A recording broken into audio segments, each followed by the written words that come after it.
Okay, we're going to show you how to repair the keypad in the Panasonic Cordless phone. This one's the KX, you can read right here, KX-TGA234b, but it fits a lot of different models, this particular keypad. There's a 233, 236, 248, the KX-TGA234b. I'll list all the part numbers in the description. What you're going to need to fix the keypad is a small Phillips screwdriver, a small flat screwdriver, a cleaning rag, some isopropyl alcohol. I prefer 91%. 70% has more water, but it'll work. And you need the membrane keypad repair. And what you do is just take the battery out. And there's two screws down there. And there's a third one on the antenna that's the same size for when you're putting it back together. And then there's two screws down on the charger pins, which are smaller. But once you get those two screws off, I like to pry the bottom up a little bit and apply pressure with my fingers, basically squishing them into the opening. And then the flat screwdriver, you don't need to pry and damage the housing. This one's a little tricky. You can slide it up there. Yeah, I'm just basically sliding it up until it pops out. I'm not pushing it into the phone. I'm not prying or anything. There's a clip there. There's a clip up there. This one popped out after that one came out, and that one's already partly out. Once you get it a little bit loose, you can usually wiggle. You don't want to pull because you'll break the speaker wire, but you can wiggle. Yeah, and popped right off. Headset jack cover right there just fell out. That would fall out anyway. Put that in there. Okay, so the screw up on the antenna is the same as the two you already took out. Just put them there. And then the charging pins are shorter, and you want to make sure you put those back in the same place.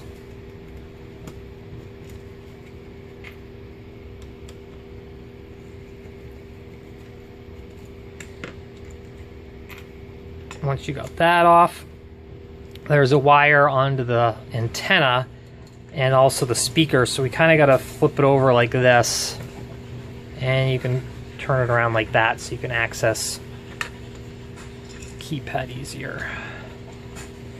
Now, the reason you're fixing your keypad is probably a lot of dirt and oil buildup, and the rubber keypad also is pretty good. This one's, I've already cleaned it once, but it's pretty nasty. It's got a lot of fuzz in there and stuff. So I would take this right. See, there's a lot of dirt in there. I would take this stuff right to the sink. This will get damaged by cleaning chemicals and water pretty easily. So you want to use a pretty dry Q-tip, like if I'm or a very dry toothbrush. You get in there and get that stuff out. This I'm going to just soak in warm soapy water, rinse it in the sink, let it dry off. And if you really want to get in here with Q-tips and stuff to clean out, you can. Especially if the buttons were sticky, you might have a drink spill in here, like old soda or coffee. To do the keypad, you want to make sure the circuit board is really clean. And I use the isopropyl alcohol and just wet in a rag. And you don't want to get a lot of alcohol on the microphone, but it's pretty hard if you're using a wet rag at this point. If it's really nasty, sometimes I've just dripped alcohol on the oily sticky stuff and let it sit there for a while, and maybe go at it with rags and Q-tips or toothbrushes even. But once you're done cleaning, it should be nice. It shouldn't be sticky. It should be nice and smooth. And you're done. So to put the membrane on, what the membrane is going to do is it's going to replace the conductive dots. And because these wear out, you can clean them, but it doesn't last very long. So this replaces all those dots, but you still need the keypad for the button part. And once installed, it'll block any oil or dirt from ever getting in there again. So it's a permanent solution. Just peel off a corner. Kind of go slow or it'll tear and rip into little pieces. And it should line up with the microphone down here, and then there's a couple notches. But once you put it on the microphone like that, just kind of gently lay it down, line up those notches. You need this to be installed as flat as possible, so you don't want to be pushing on it. You just lightly tack it down. It's already not going to fall off, and once the phone is together, the keypad will stick it down. But if you push down on these buttons hard when you're putting it together, you could cup them, and then the buttons might short out.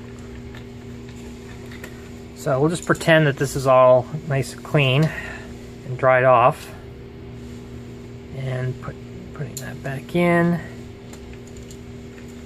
Yeah, and then we're going to flip this back over. Oh, before you do that though, almost always get fingerprints and dust and stuff on the display, and maybe in there. Dry Q-tips are really good for cleaning up stuff. If it's wet, it'll just push everything around.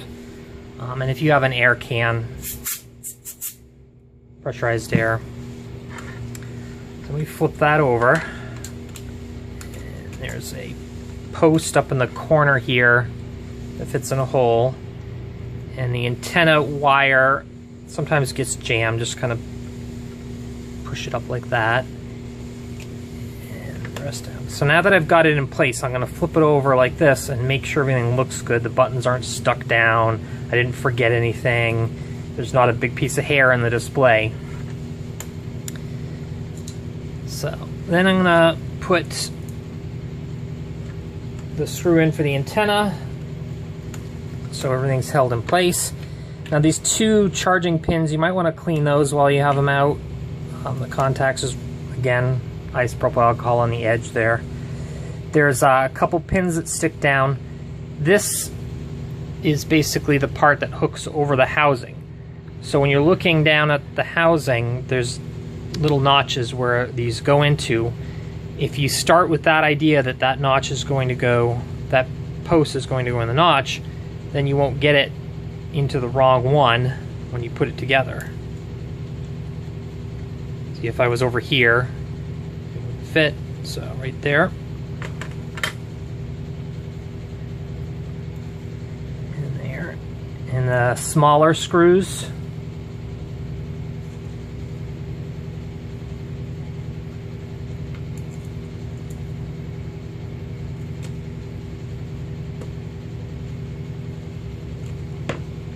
And then that headset jack, the rubber headset jack cover, it's got a little notch.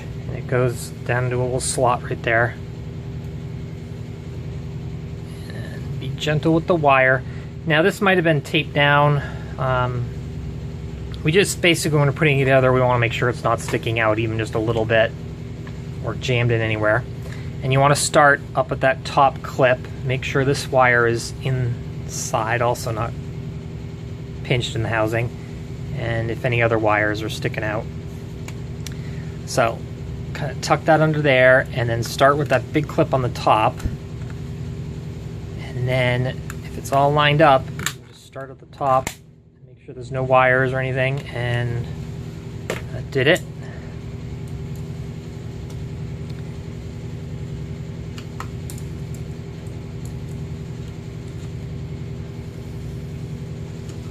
Now, while you're here, you could clean these contacts off with the isopropyl alcohol and a Q-tip.